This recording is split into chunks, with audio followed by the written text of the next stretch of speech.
Michela Odenta jsme pozvali do České republiky v rámci projektu Systémová změna v českém porodnictví a v rámci tohoto turné se s ním konají v České republice 4 akce.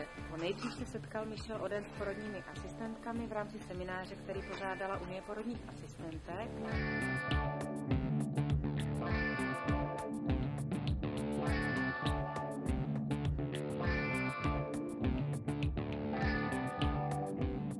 Den v rámci kulatého stolu, na který byly pozvané porodní asistentky a lékaři a který pořádalo brněnské nesehnutí, proběhla vášnivá diskuze a v úterý odpoledne následovala velká přednáška pro veřejnost a porodní asistentky. Jsem strašně ráda, že mi pan Michel Odent ukázal směr. Už v roce 2000 napsal první předmluvu k této knize a já bych moc ráda, aby něj pan Michel Odent pokřtil a byl jejím kmotrem.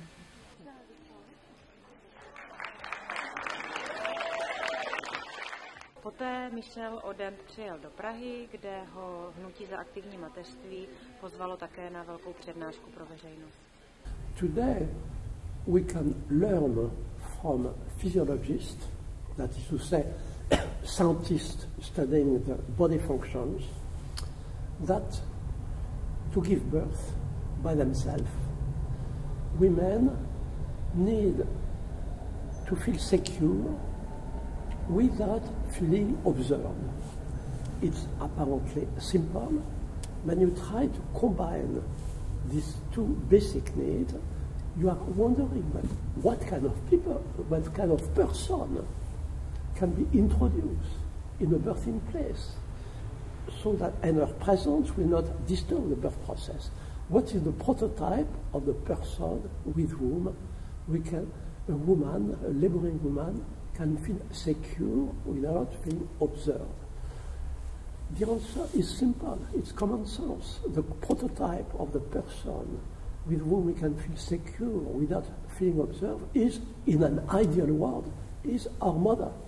The mother is a typical protective person. And that's a way to explain that originally the midwife was the mother or a mother figure in the family.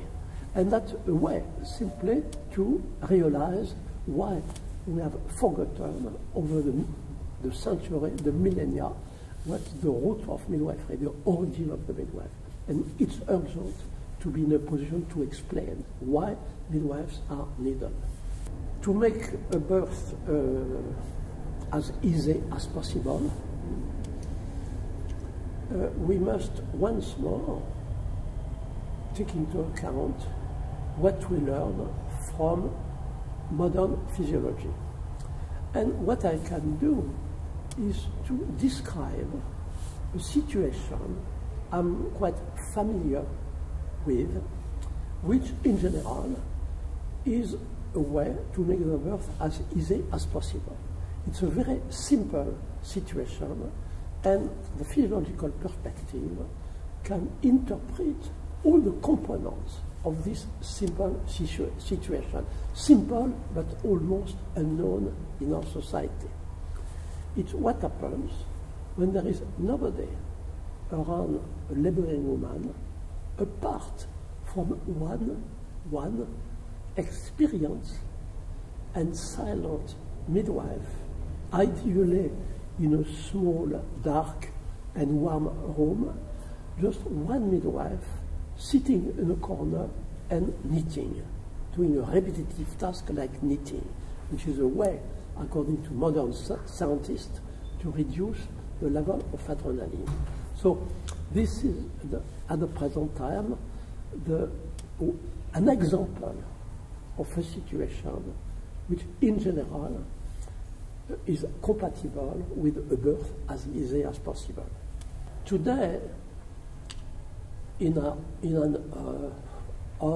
urbanized society, most people live in big cities today, we should not contrast home birth and hospital birth. The point is much more to learn how to reconcile the privacy that the home can offer and the facilities offered by an hospital environment. We have to understand that laboring women have basic needs. For example, the need to feel secure, that basic to feel secure. But we must also realize that according to different kind of cultural conditioning, some women feel secure in one particular environment and not in another one, and reverse. For example, I know that women who intellectually had decided to give birth at home. In reality, as long as they were at home, the labor was not going on, was not progressing.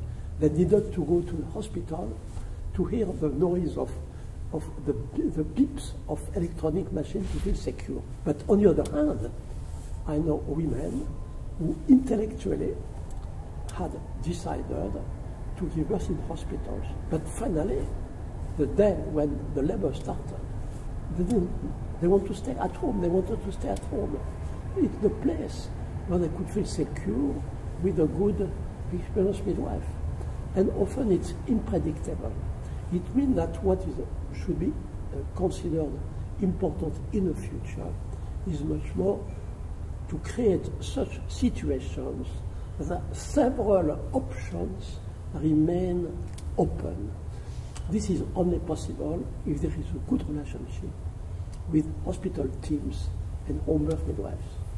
I think that there is nothing really special to obstetrics and midwifery in the Czech Republic. Everywhere there are roughly the same issues, the same problem.